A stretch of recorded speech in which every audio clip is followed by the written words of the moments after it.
ভোটের আগে রাজ্য জুড়ে বিজেপির পরিবর্তন যাত্রা। বিজেপির জনসংযোগ দেখে গায়ে জ্বালা ধরছে তৃণমূলের। তাই বিজেপি নেতা কর্মীদের বাধা দিতে ময়দানে হাজির তৃণমূলী গুন্ডারা। অনেক জায়গায় মাঠে নেমেছে উর্দিধারীরাও। ভাঙড়ে বিজেপি সমর্থকদের মারধর তৃণমূলের দুষ্কৃতীদের। পুরুলিয়া হোক বা উত্তর 24 পরগনা, পুরো দমে তৃণমূলের হয়ে কাজ করছে মমতার বীর পুলিশ।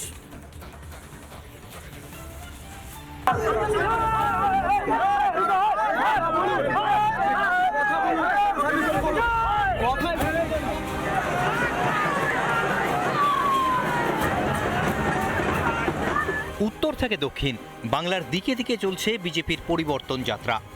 এই পরিবর্তন যাত্রা দেখে আবার তেলে বেগুনে জ্বলছে ঘাসফুল শিবির। ভাঙড়ে পরিবর্তন যাত্রা শেষেই হামলা, বিজেপি কর্মীদের মারধর তৃণমূলের দুষ্কৃতীদের। আহত বিজেপি সমর্থক। তার পরবর্তী সময়ে তৃণমূল থেকে আশ্রিত কিছু গুন্ডা বাহিনী এসে অতর্কিতে আমাদের উপরে আক্রমণ করে এবং আমাদের ছেলেদেরকে মারধর করে। আমি স্বয়ং নিজে মারধর হয়েছি এবং আমার জামা ছেড়ে দিয়েছিল। এগুলো আবার শুক্রবারের পর শনিবারও পুরুলিয়ার বলরামপুরে অশান্তি। দলদিরি মোড়ে পরিবর্তন যাত্রায় যোগ দিতে যাওয়ার পথে বাধা। বিজেপি বিধায়ক ও নেতাকর্মীদের আটকে দেয় পুলিশ। বাধা পেয়ে অবস্থান বিক্ষোভে বসেন বিধায়ক বানেশ্বর মাহাতো। কাঁচরাপাড়ায় বিজেপির বাইক মিছিলে বাধা। কুমোরপাড়ায় মিছিল পৌঁছতেই আটকে দেয় মমতার পুলিশ। মিছিল আটকাতেই পুলিশ ও বিজেপি কর্মী সমর্থকদের মধ্যে শুরু হয়ে যায় ধস্তাধস্তি।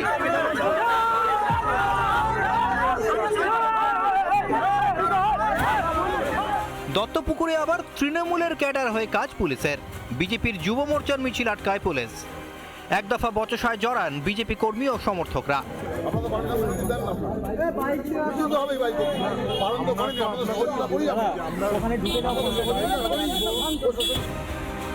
নৈহাটি খড়দাতেও একই ছবি।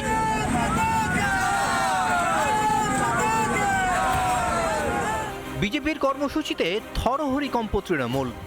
তাই কি এত বাধা আর এত হামলা? ব্যানার্জি সরকার যে ভয় পাচ্ছে বিজেপিকে, বিজেপির পরিবর্তন যাত্রাকে, যার জন্য এখন হিংসা দিয়ে আঘাত করে যাত্রাকে আটকাতে চাইছে। ভোট আসছে, বিজেপি ময়দানে নামতেই বিরোধিতা শুরু করেছে ঘাসফুল শিবির। এ রাজ্যে কি শান্তিতে ভোট প্রচারটুকুও করা যাবে না?